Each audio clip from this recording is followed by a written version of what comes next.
Then call to order the November 19th, 2020 meeting of the Panhandle Health District Board of Health.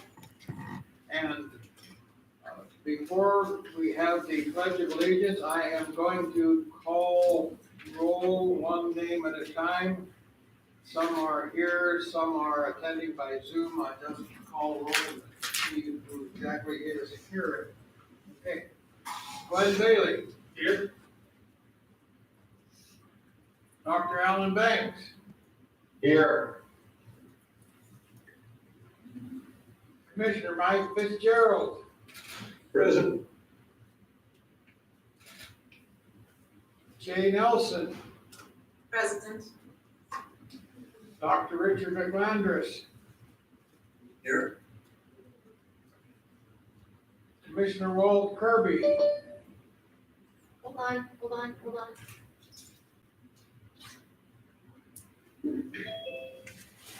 There it is.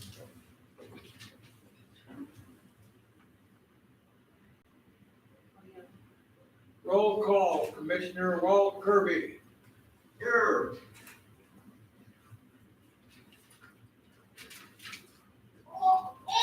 And I am Marlo Thompson. I am here. We have a full slate of board members, either here or in some other way by Zoom connected to us. So I would ask you to stand as we pledge allegiance to the flag. I pledge allegiance to the flag of the United States of America and to the republic for which it stands, one nation, under God, indivisible, with liberty and justice for all. Thank you. And you may be seated.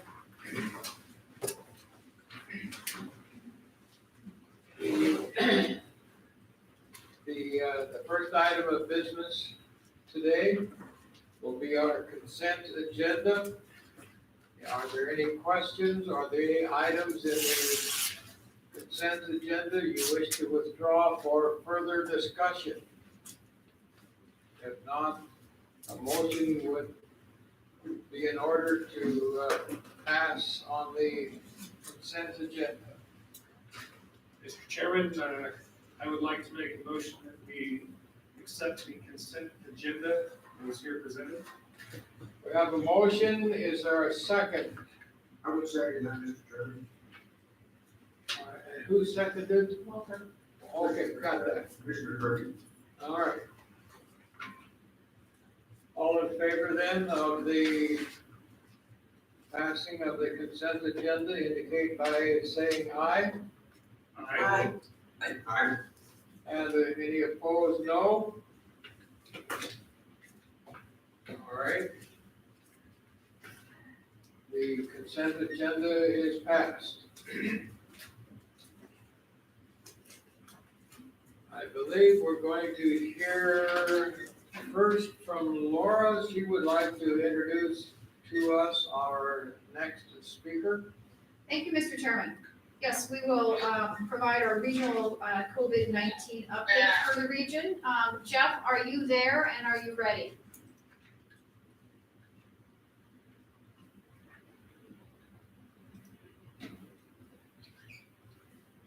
Mr. Lee, can you hear me?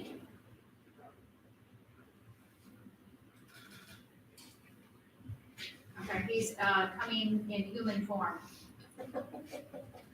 Hello, Jeff. There he is. Okay.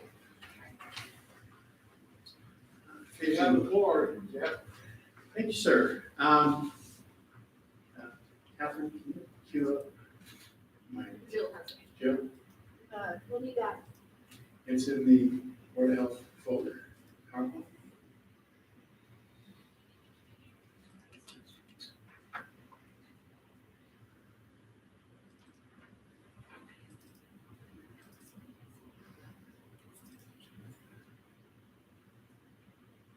Which one are you? 1119, that one.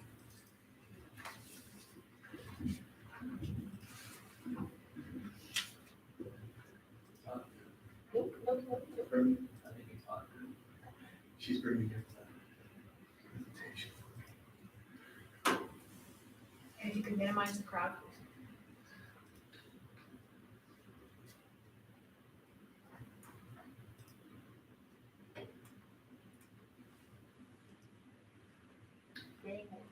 Okay. Was this, did I hear that this was? You have the power. Is it on?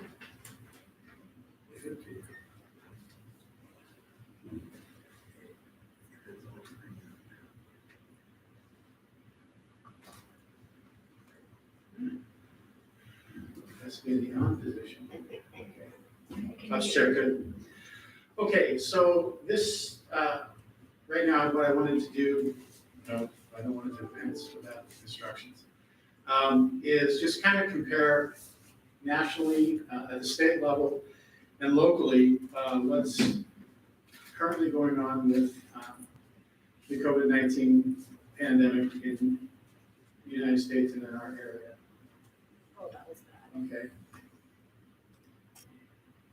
I'm trying to get rid of your little green strip there, Okay. and I can't. Can you move it?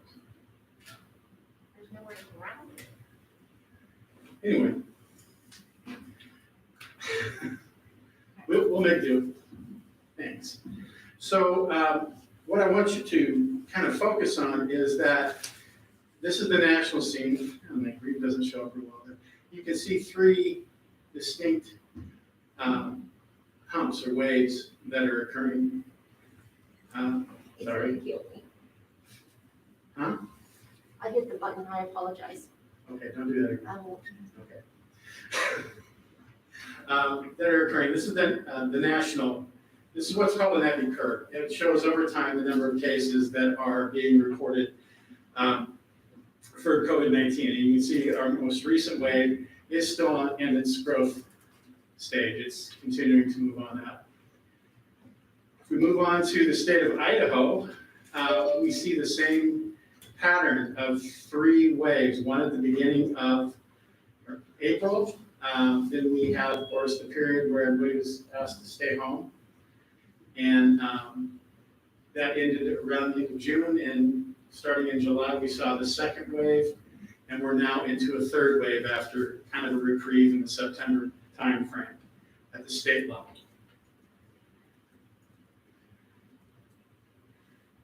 Well, okay, now this is, now when you go for it, or do you want to? Sure, now you need me. I know, okay. So this is Kootenai County. Again, we see at the very beginning a little tiny blip on the radar, although at that time we didn't think of it as a blip. It's amazing. Hindsight will give you. The second wave occurred in the summertime over the July-August timeframe. Again, we saw a decrease in September. And now we're climbing back up in our third wave. Now, I just want to remind you, or draw your attention back to the fact that this is the pattern we're seeing nationally and at the state level and locally. Next slide, please. Oh, darn. I'm trying to get rid of that, I really, really am. Aha. Okay, that's good, right there. That one, thank you. Okay, so this is Spokane, Washington, and this, again, is from around the beginning of April through to today. And you can see the same pattern, the cycle of waves as they've moved into the third wave in Washington and in the Spokane area. So we're all experiencing the same thing. We're all seeing this increase, decrease, as we move into this time period now, and we're seeing obviously a much larger number of cases with a higher frequency of reporting than we have at any time in the past for this pandemic. And if we could go to the next slide, please. So what does that mean? So let's look at our neighbor Washington and us. I've listed the populations and the number of cases as of today, or actually yesterday evening, and then calculated the incidence rate per 100,000 population. Doing the incidence rate allows us to compare state to state or county to county across the nation. And we use 100,000 as the population base for comparison. So in Idaho, with our 86,435 cases, we actually have almost 5,000 cases per 100,000 population at this time. Washington, with their over 7 million population, 7.6 million population, and 135,000 cases, has an incidence rate of 1,769 per 100,000 population. And this is why we have to turn it into an incidence rate, because population makes a difference in the disease burden. 10 cases in Kootenai County might not make a big dent, but 10 cases in one of our smaller counties, like Benoit or Boundary counties, and that's a more significant impact on their population. So what we're seeing here right now is that although we have a smaller state population and we have fewer actual cases, we're over 2.5 times as many cases per capita in Idaho than is occurring in Washington right now. Now, we want to go a little more local. Next slide, please. Let's compare Kootenai County to Spokane County. Right now, Kootenai County numerically has the greatest number of cases, and as of yesterday evening, was also had the highest incidence rate of any of our counties. So our population, almost 166,000. We have over 6,000 cases, and the incidence rate is at 3,791 per 100,000 population. Spokane County, with almost, well, at least 3 times our population there, or around it, anyway. And also over twice the number of cases, has an incidence rate of 2,525. So in Kootenai County, we actually have 1.5 times as many cases per capita than Spokane County. And what this is saying is right now in Idaho and in our region, we're experiencing a higher disease burden from COVID-19 than our neighbor to the west, Washington and Spokane County. Question? Yes, question? Yeah, this is Dr. Banks here. What about the number of tests? Because of course, the more you test, the more cases you discover. What is the comparison of the rate of testing in these various jurisdictions? I don't see the number of tests performed. I didn't actually include that in this presentation. I can certainly get those numbers for you, Dr. Banks. We are running right close to 20%. We're under 20% right now, but about 20% here in Kootenai, based on Kootenai Health's testing site.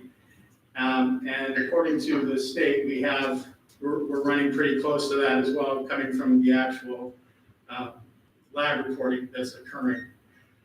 I can get Washington's numbers for you, I just don't have them in front of me right now. I believe their positivity rates are lower than ours. But to clarify,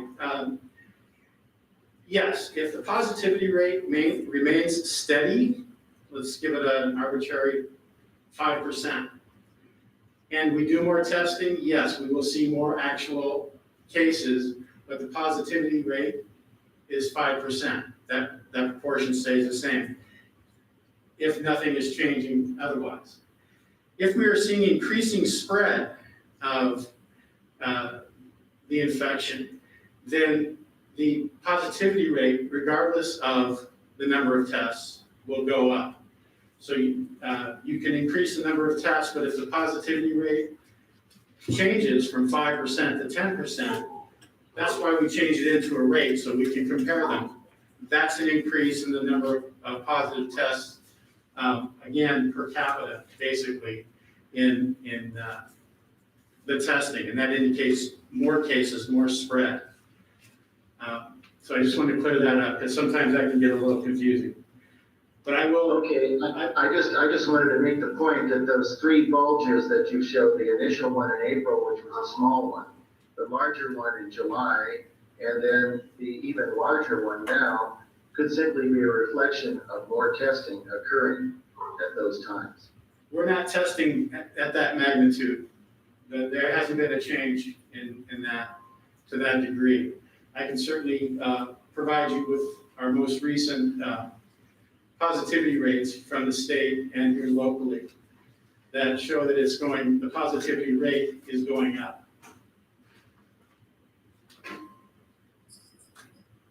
Hi, Dr. Bank. This is Karen. I actually have the data in front of me here in my office. So Idaho has been testing 1.8 person per 1,000 people. In contrast, Washington State has been testing 3.2 person per 1,000 people. So Washington State actually does have a higher testing capacity, but they have a lower positivity rate. And this is coming from the Johns Hopkins testing tracker. Well, then the question would be, are they using the same test? Do they have the same cycle threshold? There are a number of comparisons that need to be controlled in order to compare those numbers. I think this is just the cumulative tests that are reported. They don't necessarily differentiate between PCR or rapid test in this data. Got it, thank you. Mr. Chair, I would add that all tests reported out of Kootenai Health are RT-PCR, they will not be rapid antigen testing. As are most of the tests that are being reported into the electronic lab reporting, and that's what the state uses for determining its positivity rates.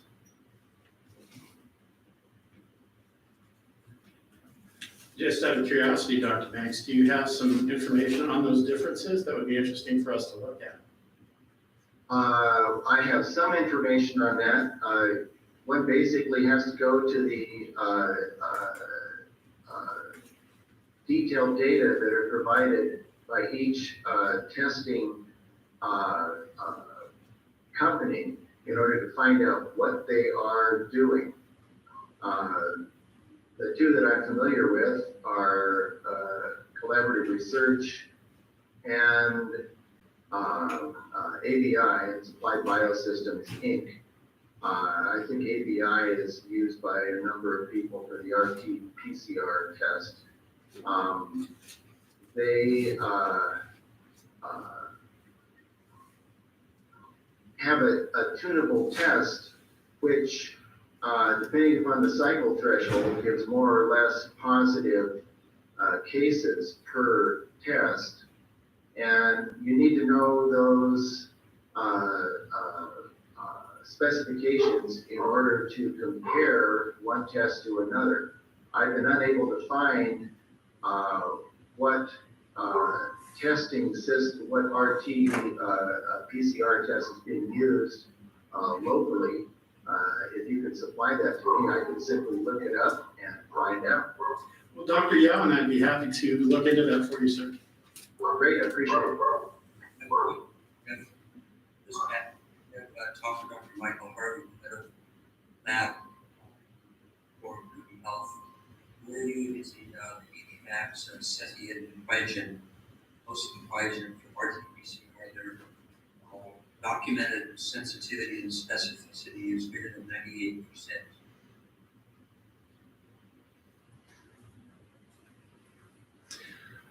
Yes, sir, thank you very much. Just so you're aware, you were kind of fading in and out there, so I had a little bit of hard time, but thank you for the information on those tests. Are there any other questions? So I will get the positivity rates, see what I can get from my cohorts in Spokane County and at DOH in Washington, and we'll also provide our most recent positivity rates back I'll send them to you, Jill, to share. Thank you. Are there any other questions? Thank you very much. Jeff, Hello. Yes. hi, this is Jay Nelson. Hi, Jim. Were you gonna share, or was someone there gonna share the, most recent gating data per county? Sure, okay, so, we did that this morning, and basically, we are in the red for the district and for all 5 counties. The 7-day rolling average incidence rate has exceeded the threshold of 30 cases per 100,000 to become red for all 5 counties. Now, a couple of our counties are actually, sorry about that, are actually running close to the threshold. That would be Benoit County and fortunately Boundary County, which had been running higher than any of the other counties for a number of weeks prior to this. So that's good news. But both Shoshone and Kootenai counties are running well into the mid-red.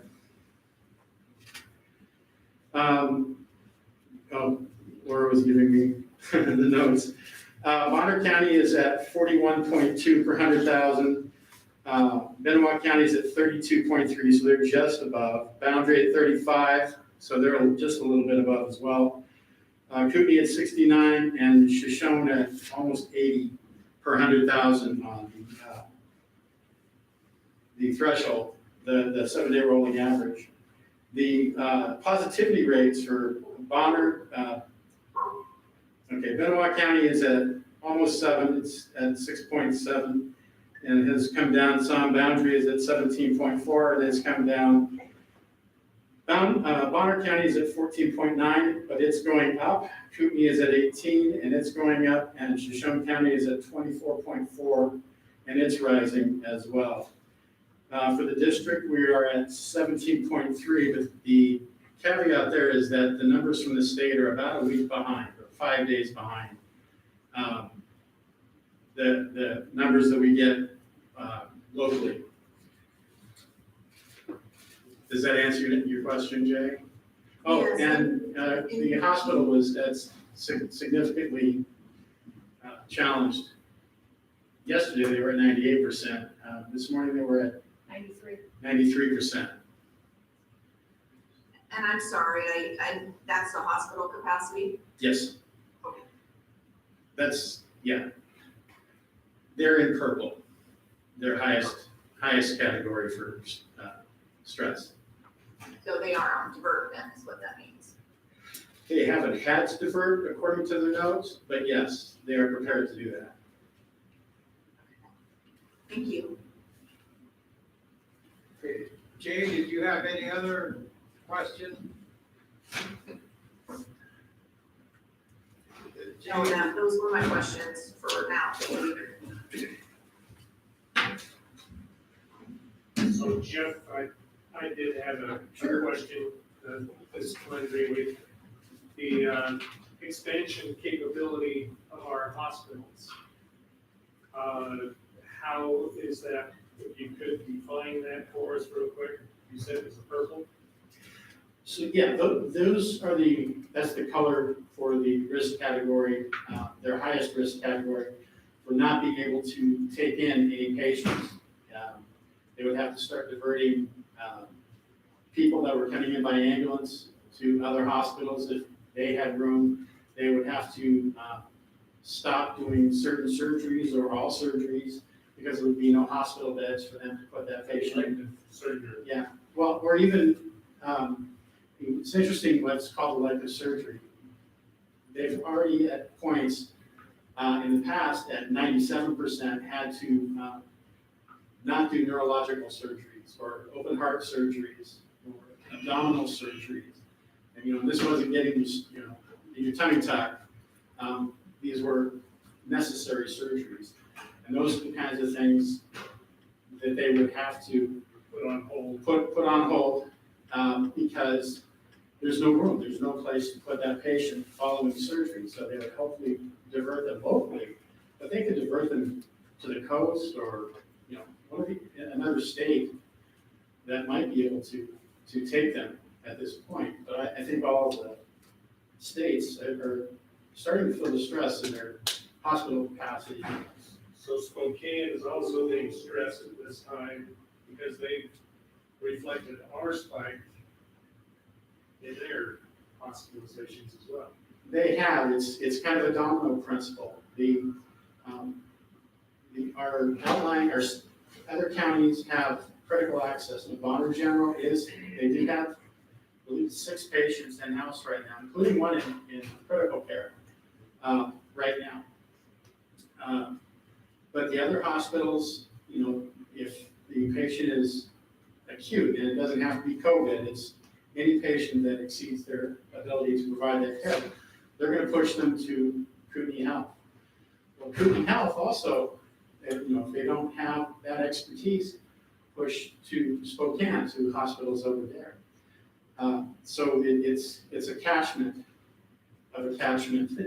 And they're increasing the number of hospitalizations in Spokane, that makes it harder on Kootenai Health. I don't have the in-depth specifics like Jeremy or Dr. Cabell would have about the inner workings. We do get a report basically saying, and it's not just about room, by the way, it's also staff. They've got a lot of staff ill. They don't have enough staff to take care. Even if they have the rooms, they don't have enough staff to take care of people. And that's actually, according to Dr. Cabell, their biggest limiting factor at this point.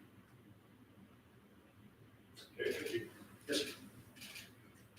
Any other questions? Yes, ma'am. Is Kootenai Hospital planning on expanding given the amount of people that are moving here on a daily basis?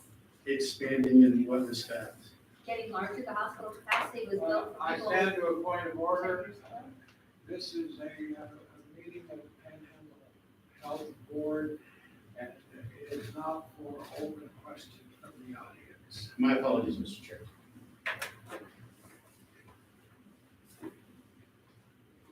Any other questions from the board, please?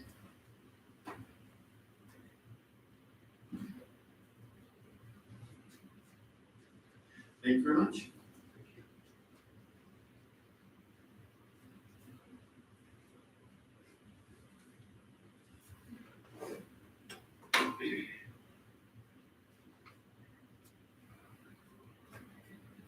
And that concludes the report.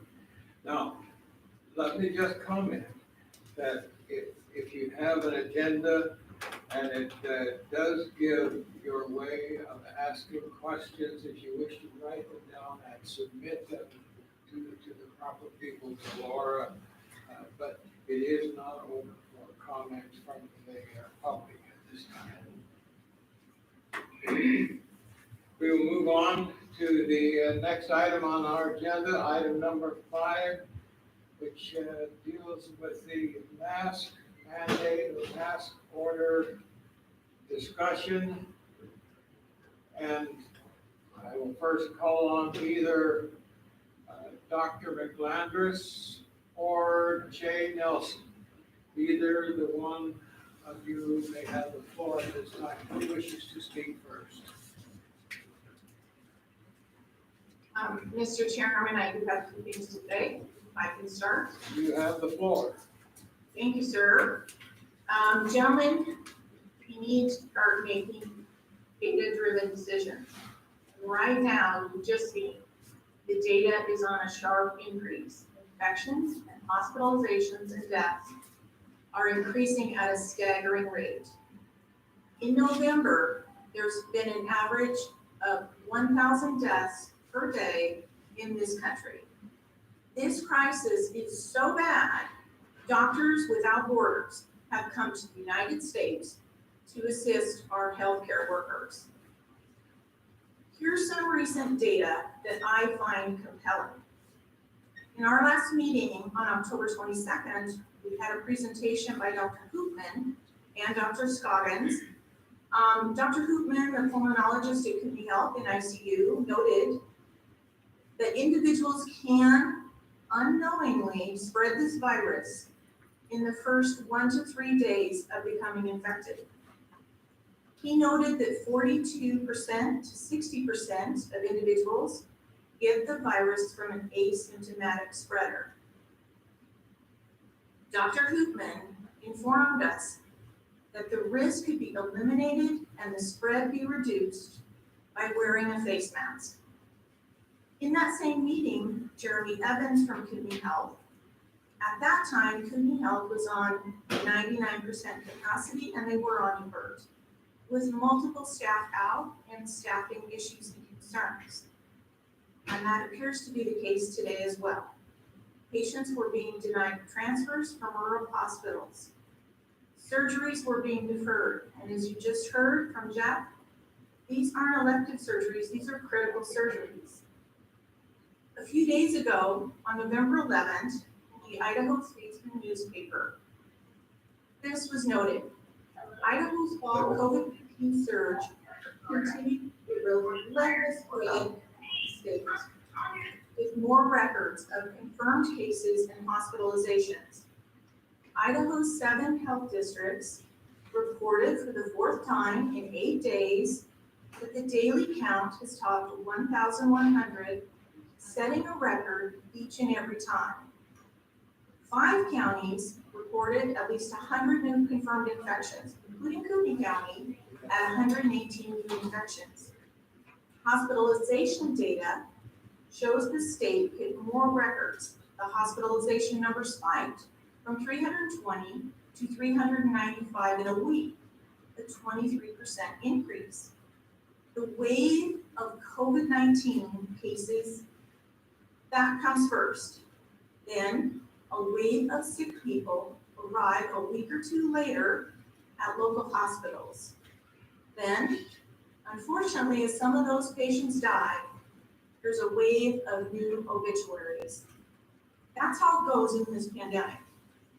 But when the cases and the hospitalizations and the deaths all surge at the same time, as is happening right now in Idaho and in our region, it means a tidal wave is coming.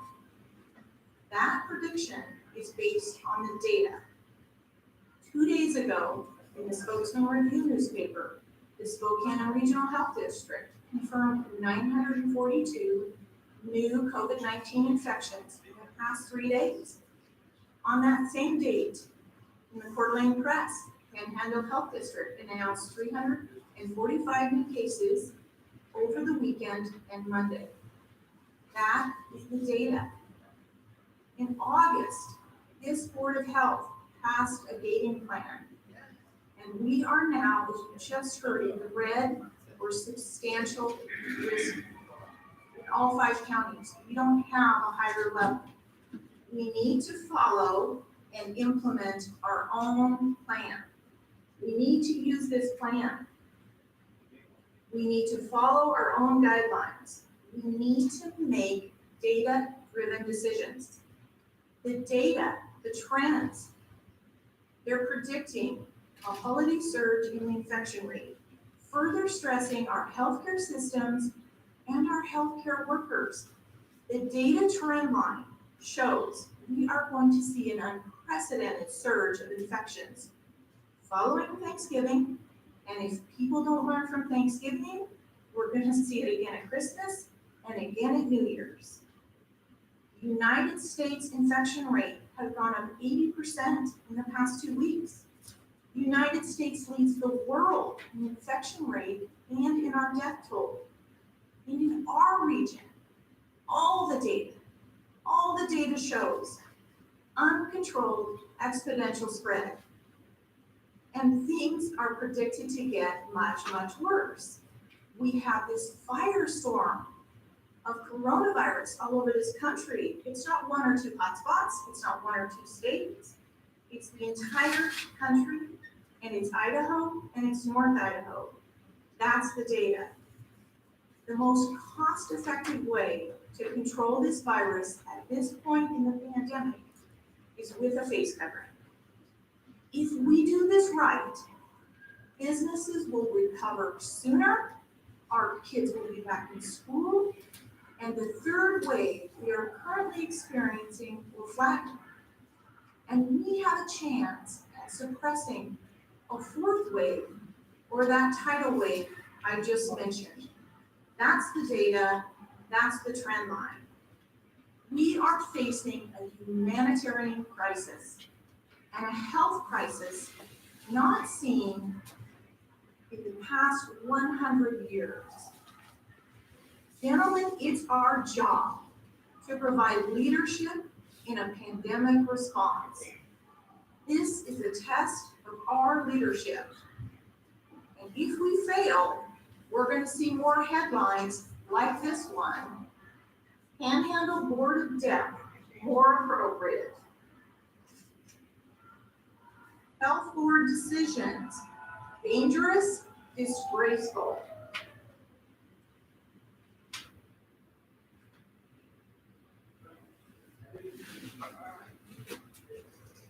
It's our job to provide courageous and steadfast leadership in a public health crisis. It's our job to save lives. It's not only our job, it's our mandate in Idaho Code to do all things, not one thing, not two things, not a few things, and not nothing, to do all things required for the preservation and protection of public health, and to do all things required for preventative health. And I want to remind all of us, it's our job to represent the entire district, not a county, the entire district. Some of us are county commissioners. I've been a county commissioner. You know you represented your whole county, even though you had to live in a certain district to be eligible to run. But you represented the county. This is similar. We represent the entire district. Mr. Chairman, you don't represent Benoit. You represent all 5 counties. You represent our district. Walt, don't represent Boundary County. You represent the Panhandle Health District.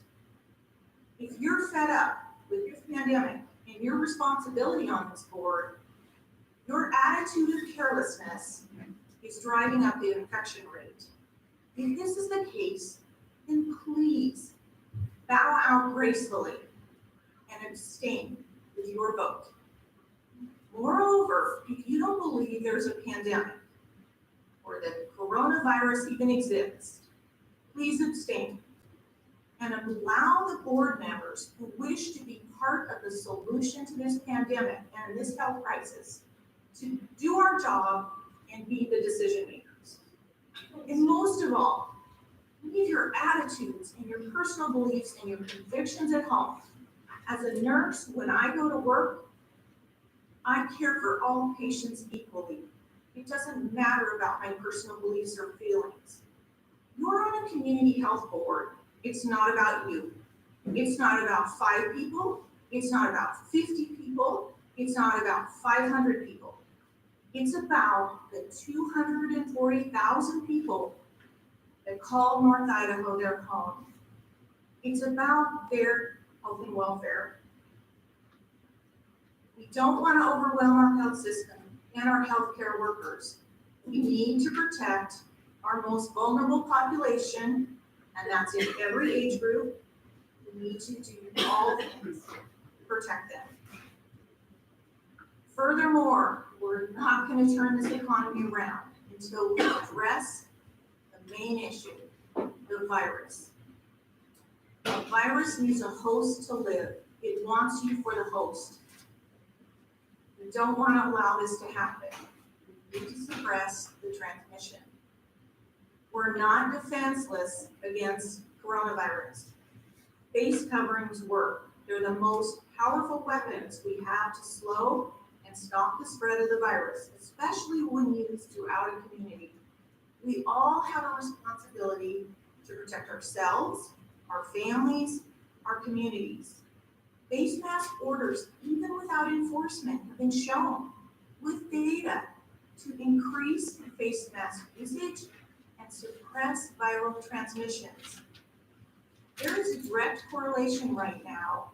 Idaho is in the top 5 states, and we have been for the last 2 months, along with 4 other states that don't have a mask mandate. And we are in the highest rate of positivity. We're spreading the virus. That's the data. We need data-driven decisions. Therefore, I motion to reinstate our face mask order for the entire district, our district, for an approximate 60-day timeframe for discussion and review at our January meeting. Thank you. All right, I hear we have a motion. Is there a second to this motion?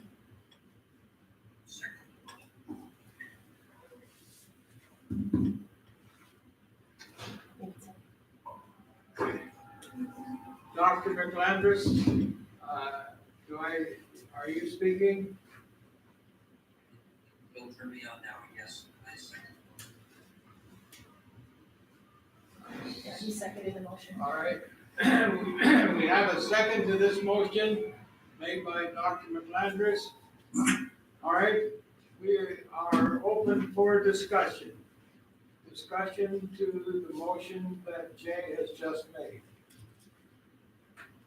Mr. Chairman, I'd like to make a comment if I could. Jay, it sounds like a lot of good scare tactics. My question is, Spokane has been using face masks under governor mandate. Their COVID rate has gone up commensurate with ours. The same spikes, despite the face mask. That's my question. If the magic face mask is so effective, then why are we seeing the same spike throughout the metropolitan areas, throughout the US, throughout Idaho, throughout Washington? So is there something magic about face masks? Well, I think your data conflicts with what Jeff just presented it on. Eastern Washington, Washington County, and what I've seen is Idaho, Wyoming, South Dakota, Iowa, Nevada, and Kansas have not had a face mask as of October 1, and those being the highest states in the nation. So that data correlates to their positivity rates. As of November 14th, a few days ago, the top 4 out of 5 states were again Idaho, Wyoming, South Dakota, Iowa, and Kansas. Just recently, in fact, as of this morning on the news, the governor of Kansas implemented a mask mandate. Their positivity rate is 58.7%. I believe the data does show a correlation, but, and you're right, the data is extremely scary. It's frightening, and it's here. And again, I also note that the probability of my dying from COVID is the same as my dying from a lightning strike. I had more danger going out on the highways here every day than I do of catching COVID and dying from COVID. Well, again, the data presented to us in our September meeting by Dr. Hahn, the state epidemiologist, said to all of us, it's not about the cases. A direct quote in my notes, I don't care about the number of cases. It's not about the cases. She talked about the deaths, the hospitalization rates, the complications, which we've discussed in many meetings, and Dr. McLandris has gone over in detail. We heard about it in our last meeting with Dr. Hoopman and Dr. Scoggins.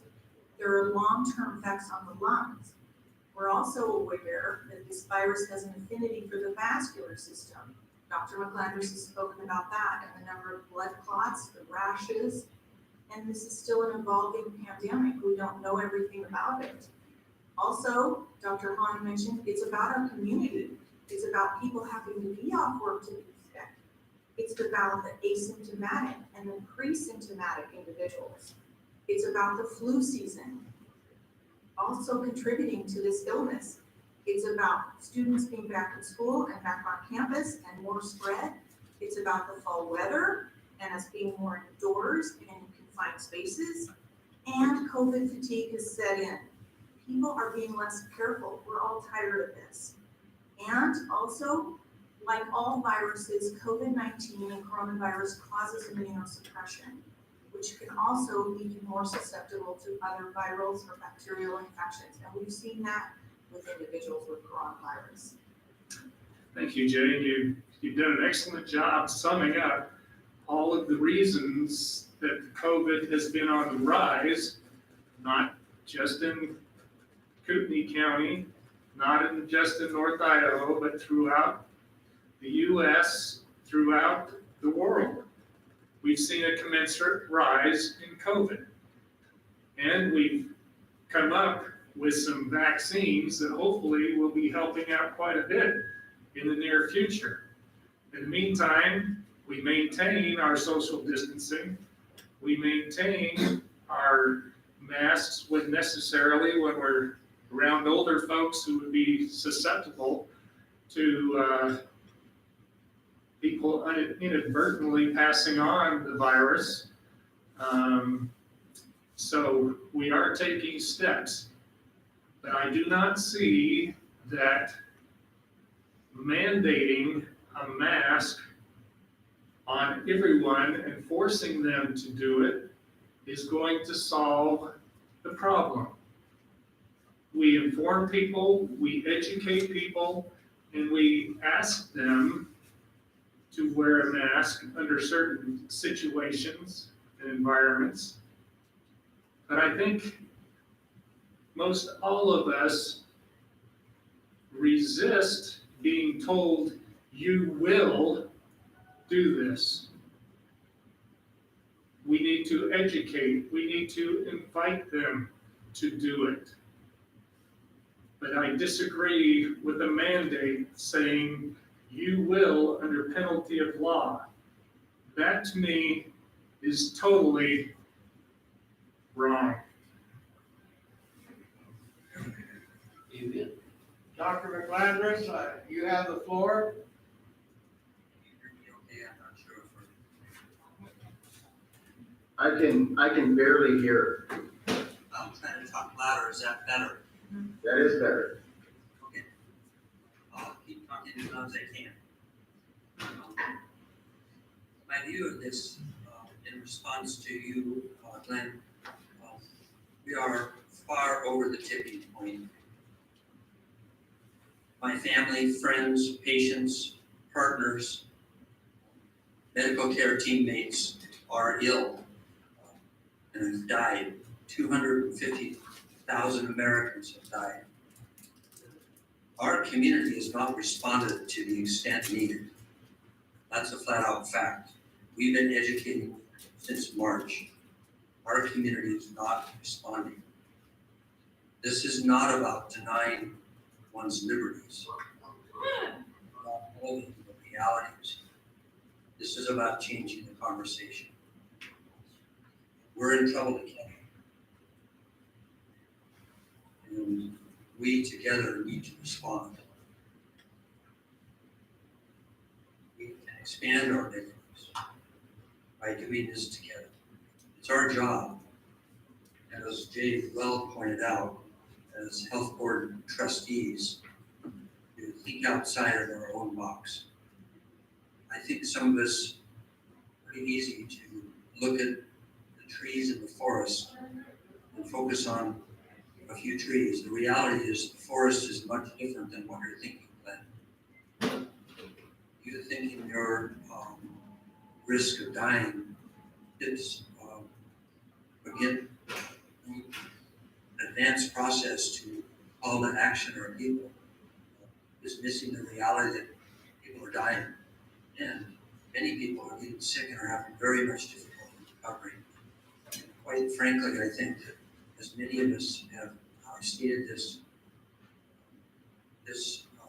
trajectory promotes a toxic minority narrative. There is a toxic minority narrative.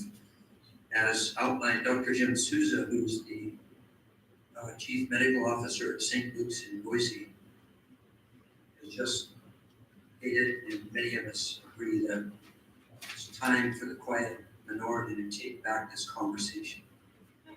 There is plenty of national, international research, evidence-based observational studies. This is not bench science.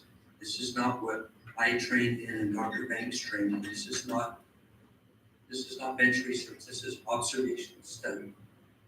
Masking properly worn face coverings reduces the transmission of this virus into the air around, and it reduces the chance of a person becoming infected, especially when combined with physical distancing, room ventilation, proper hand hygiene.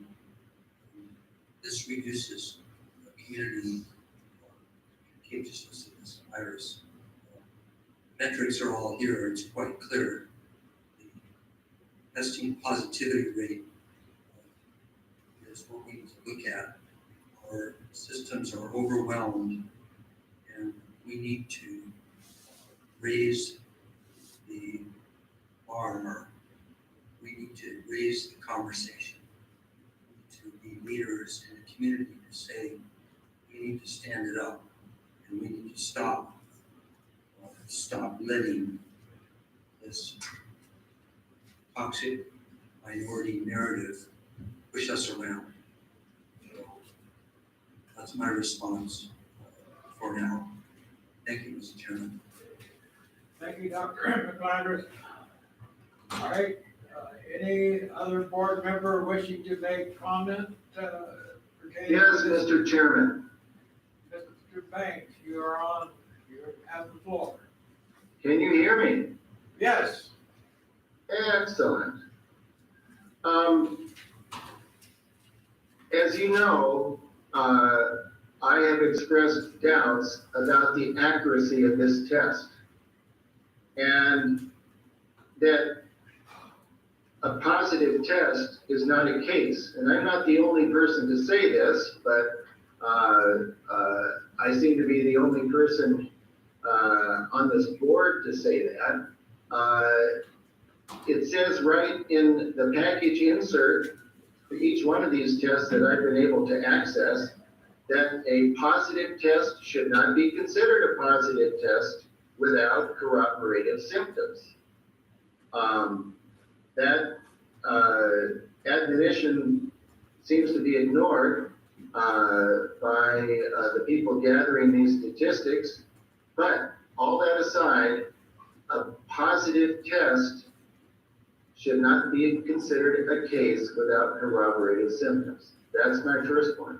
My second point is that we have huge laboratories worldwide that have been testing mandates and lockdowns, and no mandates and no lockdowns.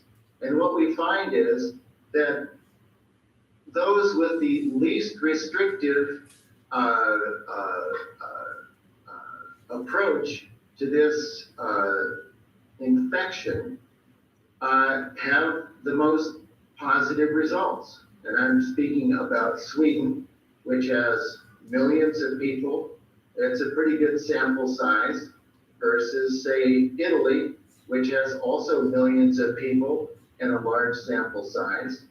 But even though Italy has been heavily restricted with lockdowns and mask mandates, and Sweden has had none of those, Sweden has a slightly lower infection rate. Now, most recently in the New England Journal of Medicine, and this has also been found throughout the United States, there are states with lockdowns, states without lockdowns, states with mask mandates, and states without them. The difference statistically is not much. One would expect that if lockdowns and mandates worked, that you would see a huge difference, but we do not. Now, most recently, in the New England Journal of Medicine, 11 November of 2020, that was approximately a week ago, was published an article from the Carl Icahn Medical Center at the Sinai Medical Center in New York. And it co-published with the United States Naval Research Center using 3,034 Marine recruits in the most restrictive mask mandate and lockdown imaginable. No one can escape the purview of a Marine Corps drill sergeant. The compliance rate was 100%.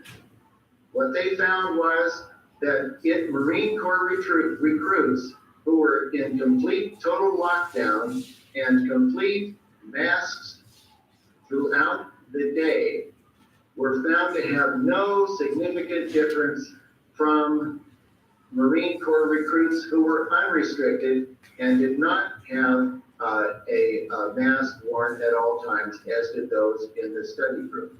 They found absolutely no difference. Therefore, the New England Journal of Medicine concludes that there is absolutely no benefit to mandatory masks and no benefit to lockdowns in the most controlled possible situation that we have had yet. That is in agreement with worldwide observation that there is no discernible benefit to a mask mandate or lockdowns. So, there. Mr. Chairman, may I respond? Yes. Dr. McClandris, you have the floor? Can you hear me okay? Yes.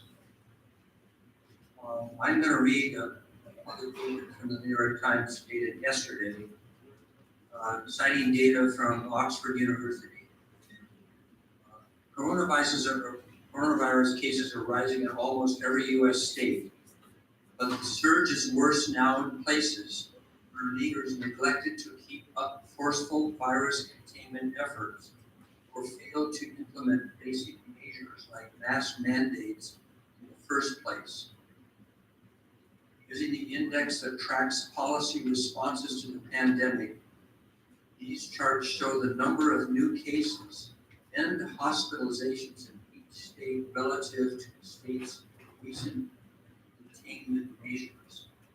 And the data published from Oxford University clearly shows a shift to the states which are more restrictive with fewer hospitalizations and morbidity. That's just my response. Thank you. Thank you, Dr. McClandris. Further comment from any board member? Yes, Mr. Chairman. Yes, Mike, you have the This is floor. Mike, Shoshone County Commissioner. I'm in agreement that firm action is needed on a broader scale.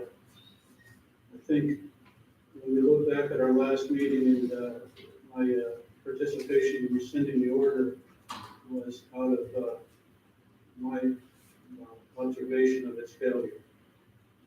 Specifically, these things fail for a lot of reasons. Low level of support, that goes from the national level all the way through our states, our districts, our cities, businesses, and individuals.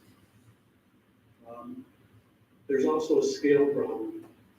We were being bookended by two states, Washington and Montana, which had a mandate in place, and other counties which didn't.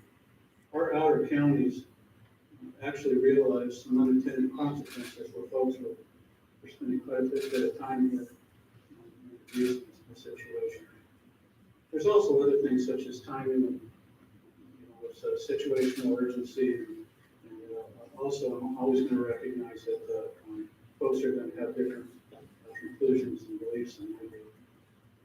One thing I do want to share with our board is on a broader scale, I believe our leaders over here in Shoshone County are on board. let me take you back on a few dates and things that have happened here. On July 29th, the city of Kellogg passed an ordinance, and on November 14th, then again, to a vote scale of 5-1, have retained it. The city of Wallace, on July 24th, 5-1, brought in a resolution for the requirement of masks. In Smelterville, our major retailer requires as of July 20th. Our Shoshone County government, all the elected officials unanimously require face covering in all public areas of our facilities. So when I take a look at this, bringing it in with firm action and on a broader scale, I believe is a good thing. Thank you, Mr. Chairman. Thank you, Commissioner. Any other comment? Board member comment?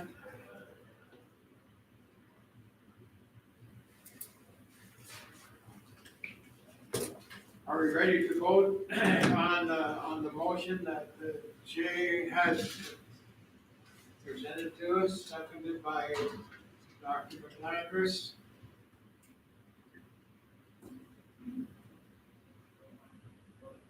All right, Jay, could you read that motion for us again?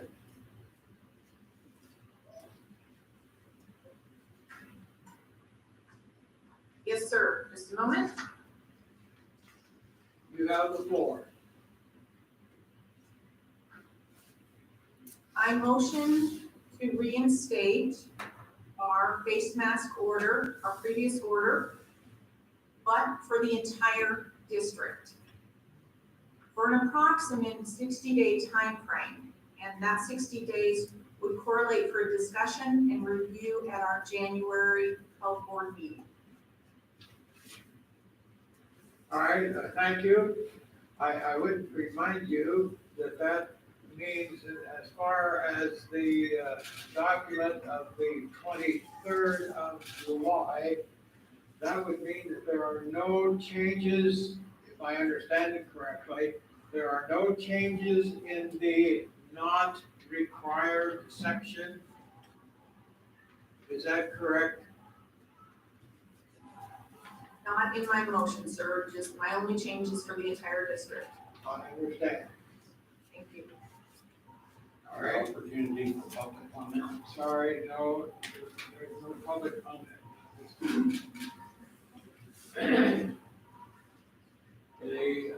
There's a difference between a public hearing and a public meeting. Oh, I was just asking. Okay, in a public hearing, yes. I understand public meetings. Okay, thank you, sir. What if we had a public hearing to be able to say what we want? That's my question. So we will move on. For voting on this motion, I'm going to have our secretary take one name at a time and hand it to me, so it won't look like I'm choosing any particular order. All right, Question, Mr. Chairman? yes, Dr. Question? Banks, you have the I floor. couldn't really hear the motion. Can you repeat the motion so I understand it? Mr. Chairman, would you like me to do that? I have a motion here, but it's not quite like the one that Jay presented to us, so I think I've got it. pardon? So I think I've got it. All right, let's hear from our secretary then. Jill has the floor to read this motion, okay, Dr. Banks? To Great, just so I can hear it. Let me find it again. To reinstate the previous order, the previous masking order for the entire district for a 60-day time frame for discussion and review at the January Board of Health meeting. Does that sound right, Jen? Yes. Can someone repeat that without the feedback from the microphone? Mr. Chairman, might I? Go ahead, Laura. And Jay, correct me if I'm wrong, but your motion read, to reinstate the previous, mask order, but for the entire district for a 60-day, approximately 60-day timeframe that correlates for discussion and review at our January Board of Health meeting. Question, Yes, does that, so this is a mandatory mask mandate that involves,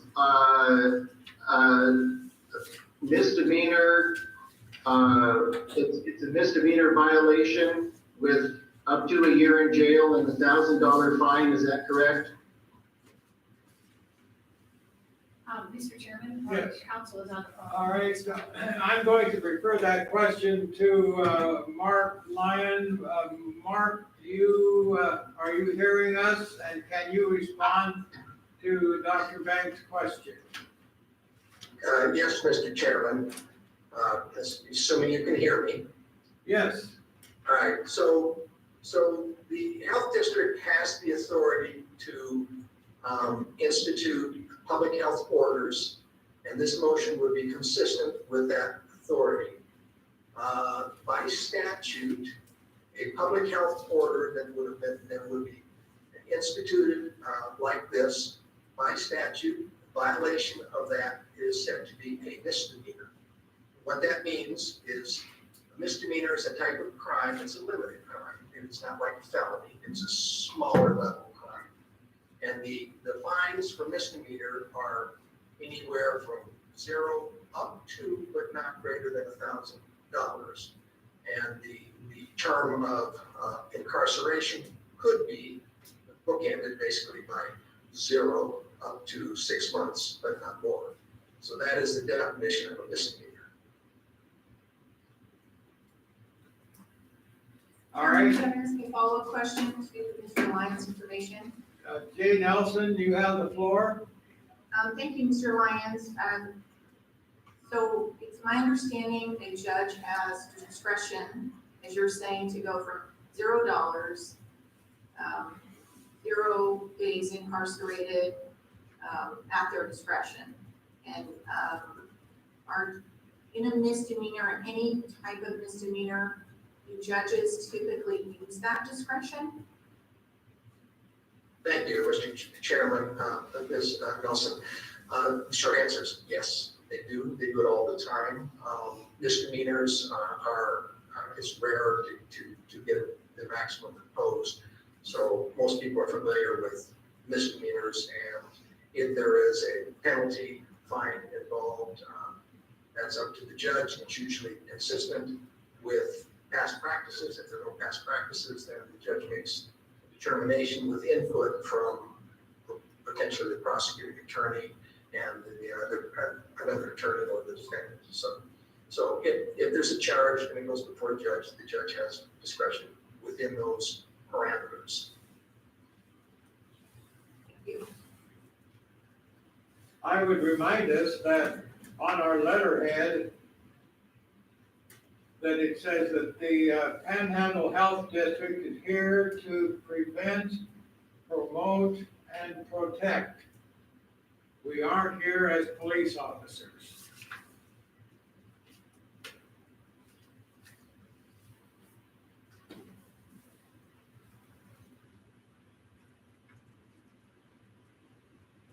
So I ask the question again, are you ready to vote, or is there further discussion?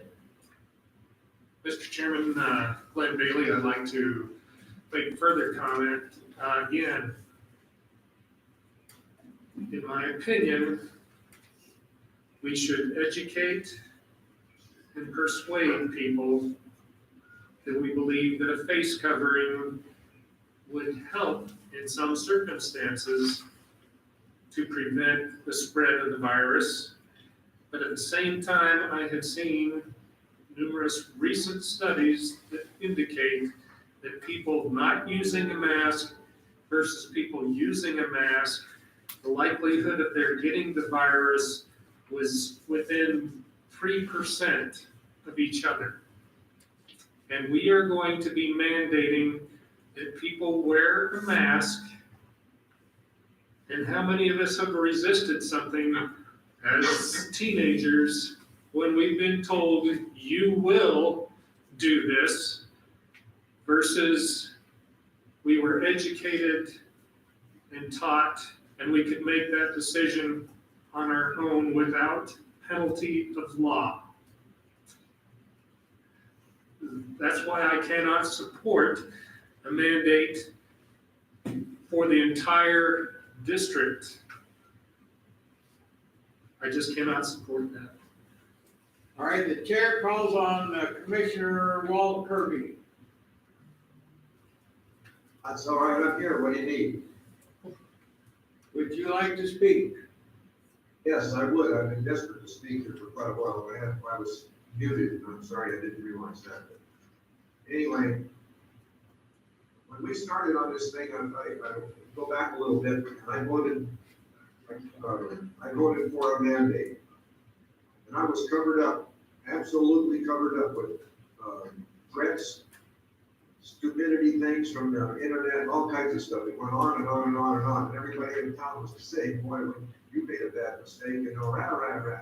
Okay, so I said, well, I swallowed all of that and liked it and said, okay. I just did what I thought was the thing to do. And they said, well, it wasn't, and so forth. And, I heard a lot of stuff. And I heard some that were sort of for me. Some were referring to lots of people who were against whatever it was I voted for. This time around, I've been getting all kinds of emails and threats and everything else about what I was supposed to do. And these are not all from local people, these are out-of-state folks, from Washington people, from everywhere in the world. It's just, it's a mess. I mean, phone calls, you name it, I've had it. I've been on television for God's sakes, and they've been misquoting or misunderstanding what I said, and so on and so on and so on. And so I'll admit that I said a lot of things during the last week at a meeting, and I'm saying a lot now.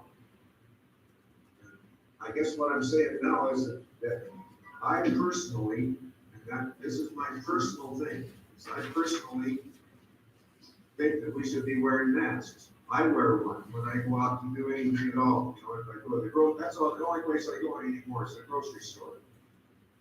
It doesn't seem that I need to go. I'm even going to my commissioner meetings via phone, and that's pretty rough. And my courthouse has been masked up solid for the last, I don't know how long.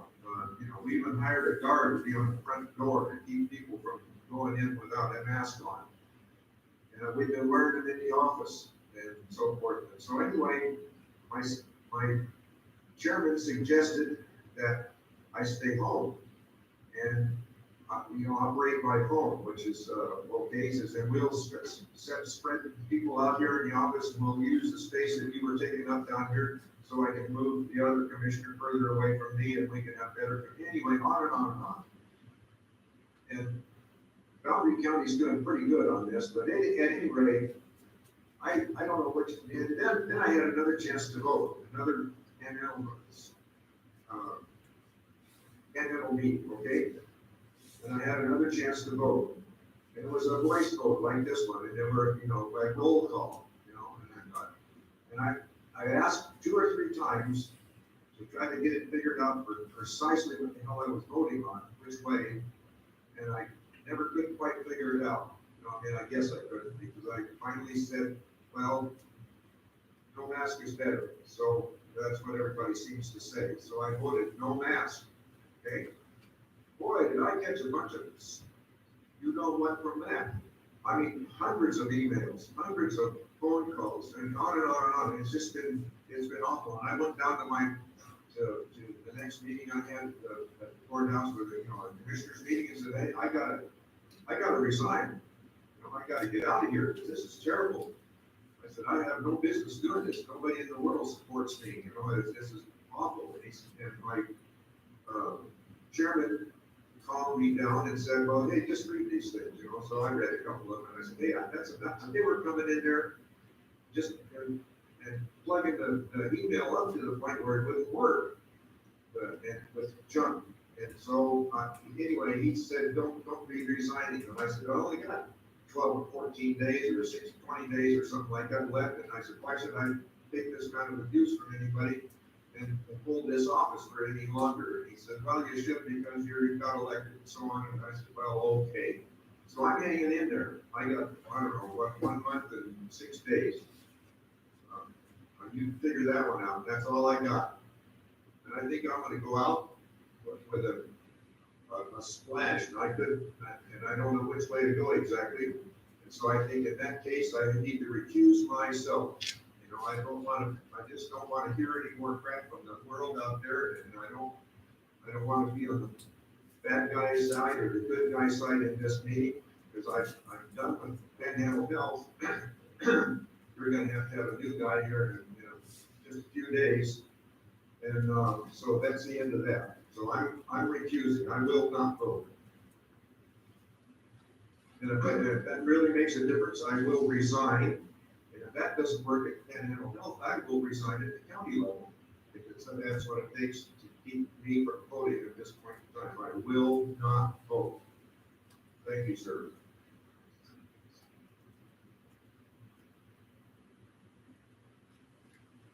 That's what you call political pressure.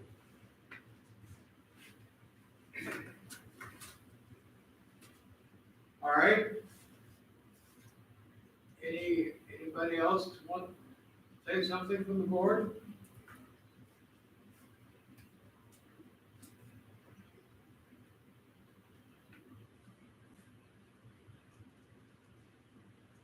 We will vote by roll call vote. May I have-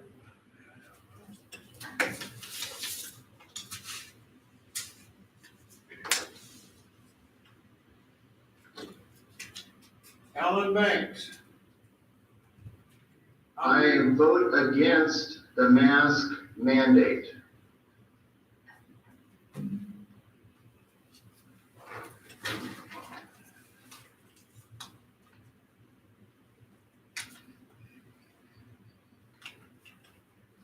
Did you hear me?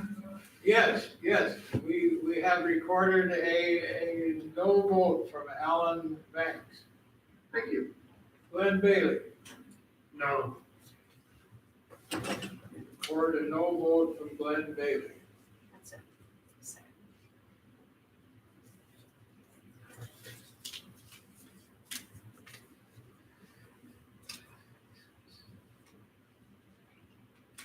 Commissioner Mike Fitzgerald, Yes. again, please, Yes. recording a yes vote for Commissioner Mike Fitzgerald.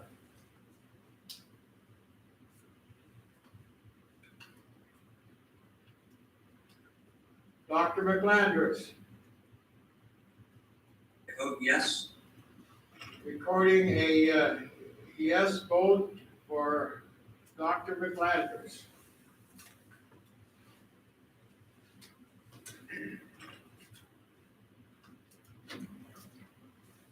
Jay Nelson, Yes. recording a yes vote for Jay Nelson.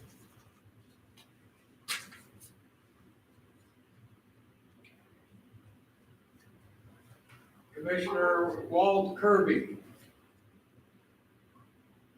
Decline.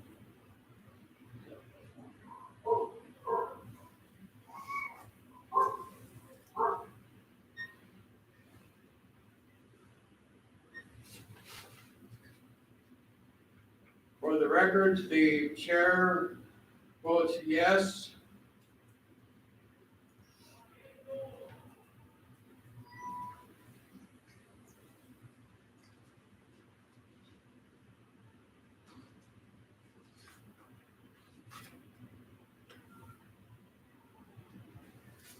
We have one abstention.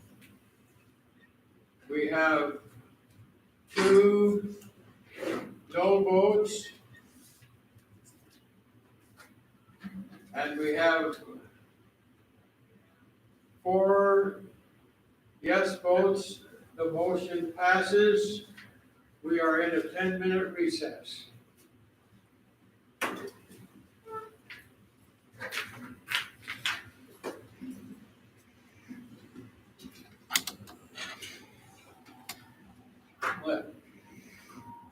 words of Andrew Jackson, shall pass the mandate. How in the world are you gonna enforce it? Barn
is our, We're on here, are you on over there?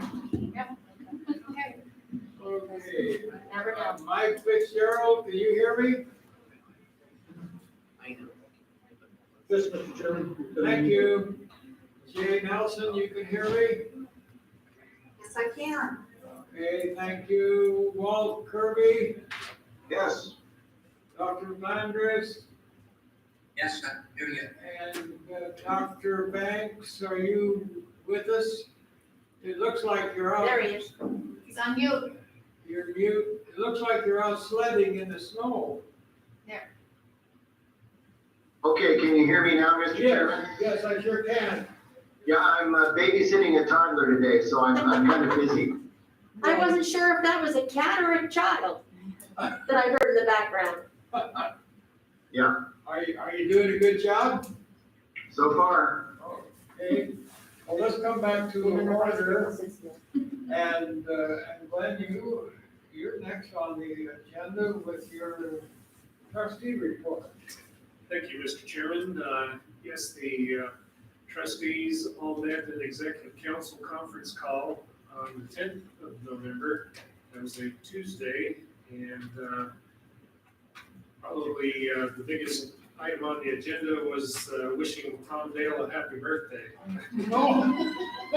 And we even sung it happy birthday. Oh. As we closed the meeting, yeah. We were just poking fun at him, but he took it all in good nature. Received an update on legislative issues from Seth Gregg. He's the Idaho Association of Counties Director, and Seth will continue to represent the counties and some of the issues that the health districts have as well. But one of the big topics of discussion was hiring legislative public health representatives / kind of a lobbyist on our behalf. But we're not sure how much that would cost the health districts. And so we kind of tabled it with asking some folks to do a little more research. And we've got an attorney in the Boise area that is very familiar with health district issues that might be willing to represent us, but we wanted to explore how much that would cost the health districts, because we don't have a lot of budget to do that. So, and that was pretty much the discussion, and time for another meeting to be determined. So that was it. Okay, I do have a question, Glenn. Okay. When Dan Chadwick was the director of the Idaho Association of Counties. Yeah, but that didn't have anything to do with the health district. Not a whole lot. We got a contract with the Idaho Association of Counties, but they do not full-time go after health district issues. And so they were thinking we may want to find a lobbyist that's dedicated to doing that. That was the discussion. So when do you anticipate a decision on that? Or is it just kind of open-ended? Yeah, it's, they were going to research that, and hopefully we'll convene another meeting early part of December, and we'll be able to come up with something. Okay. Thank you. We'll move on then to Christine with the fiscal report. And she should be here shortly, Mr. Chair. I see her coming now. Oh, here she comes. Sorry, who's gonna die? Come on in, Christine. Christine, the floor is yours. It And the is. ceiling. Thank you, Mr. Chairman.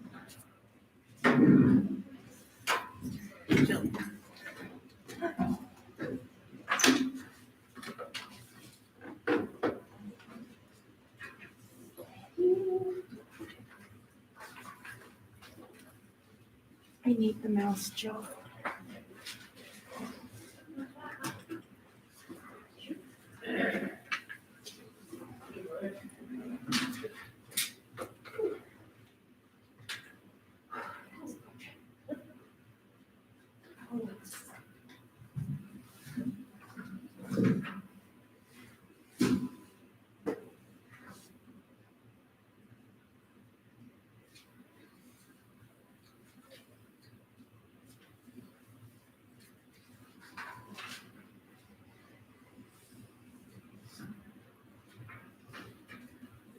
So I just brought up the cash history worksheet. Can everyone see that? Hopefully I shared it correctly.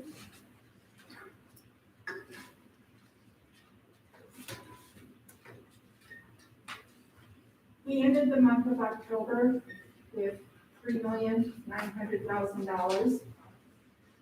This is a decrease of $600,000 over the prior month. The reason for the decrease is October had 3 pay periods. The average payroll is approximately $340,000. So the difference between the 600,000 and the 240 would be the effect of COVID expenditures.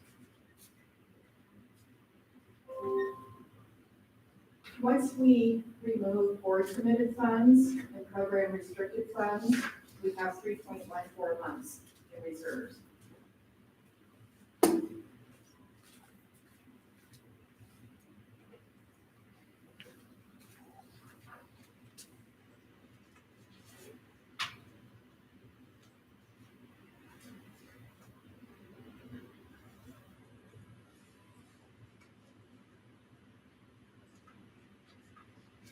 You should now be seeing the consolidated budget to actual, starting with total revenue.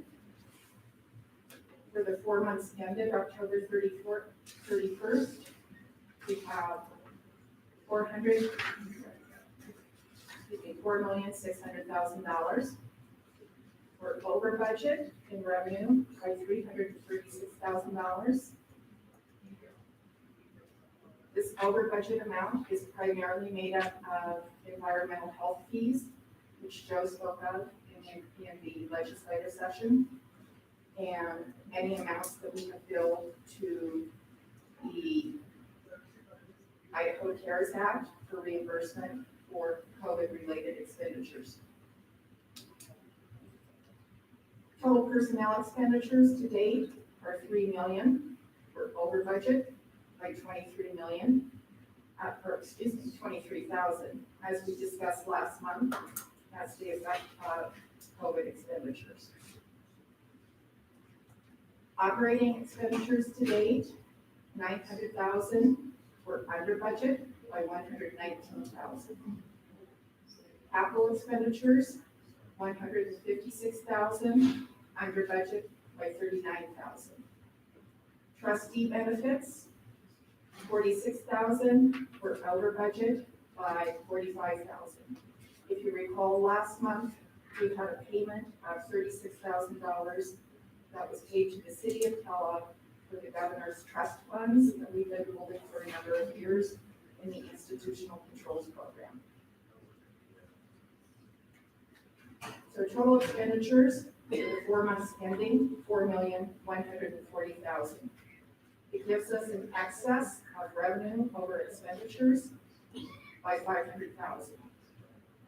Once we adjust for the decrease in accounts receivable, add back the beginning cash balance as of July 1st, it brings us back to the cash balances, the cash balance as of October 31st of $3,911,000. Are there any questions?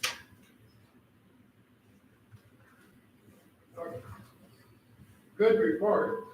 The only question or even a comment, it always catches my eye when I see a large number as a percent.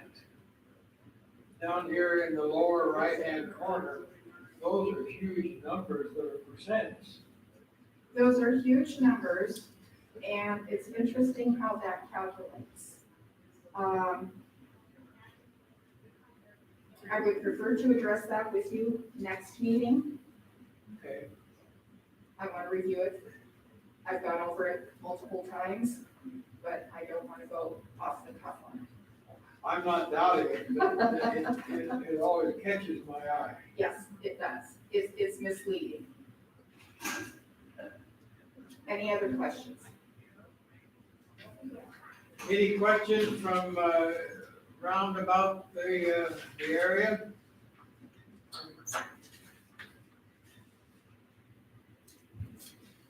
If there are no further questions, this concludes my board report.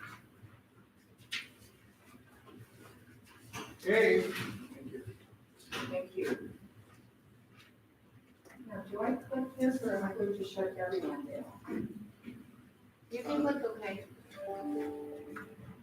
There you go. All right, let's move on.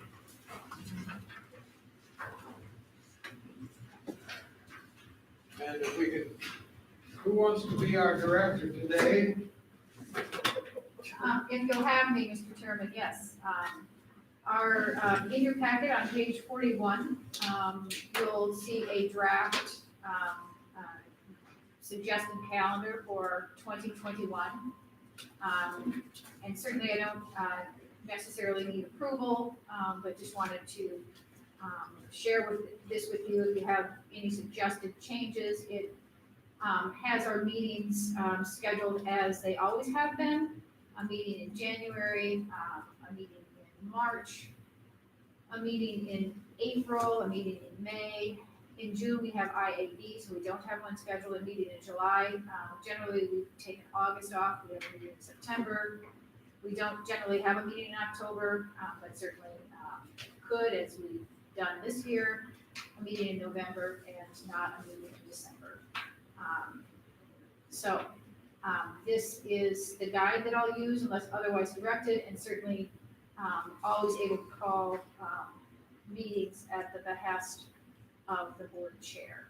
All right, I've always felt it was still good though, that we have a motion on the record that we adopt this calendar for 2021 as a guide. Not locked into it, but at least we have it on the records that we have looked at it and tentatively this will be our calendar unless there's a good reason for a change. So I hear a motion to adopt this as a guide. Mr. Chairman, if you look at your agenda, what you do is tagged as an action item for today. Yes. It's not listed as an action item for today. It's not listed as an action item, so because of the new guidance and open meeting laws, All there's right. not a vote on it. It's more All right. yeah. We'll move on. Thank you. Thank you, Mr. Chairman, Commissioner Fitzgerald. Also, I've included, it's a draft FY19 report, and as I've shared with you before, there were no findings. Once we have the official copy, I will make sure you get that. And then I wanted just to briefly get any input you might have. We're beginning our CY in the midst of everything with COVID related. Our team is also looking at calendar year 21 and our strategic objectives that are centered around three primary strategies. One, to positively impact population health.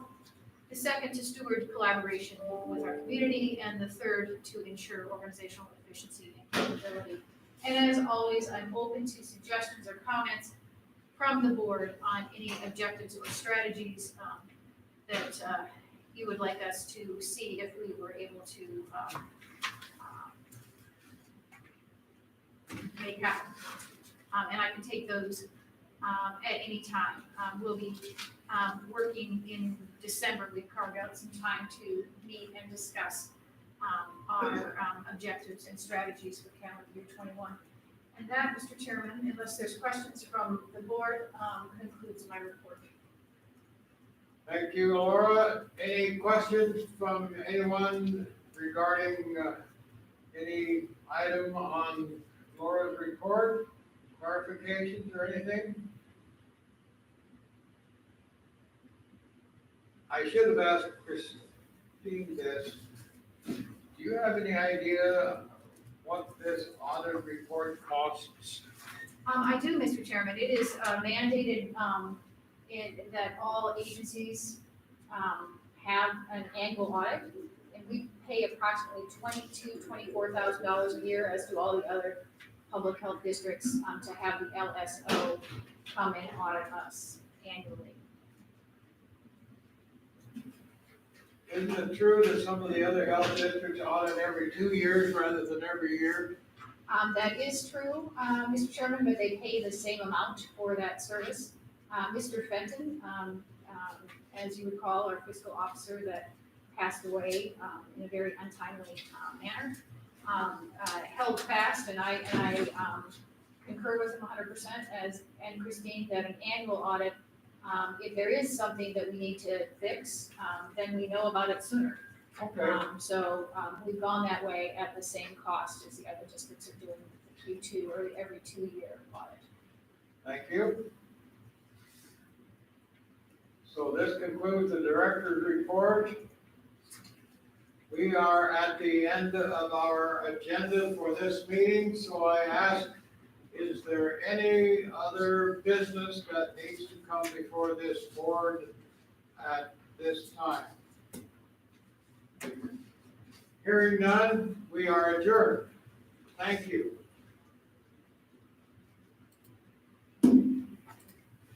Well,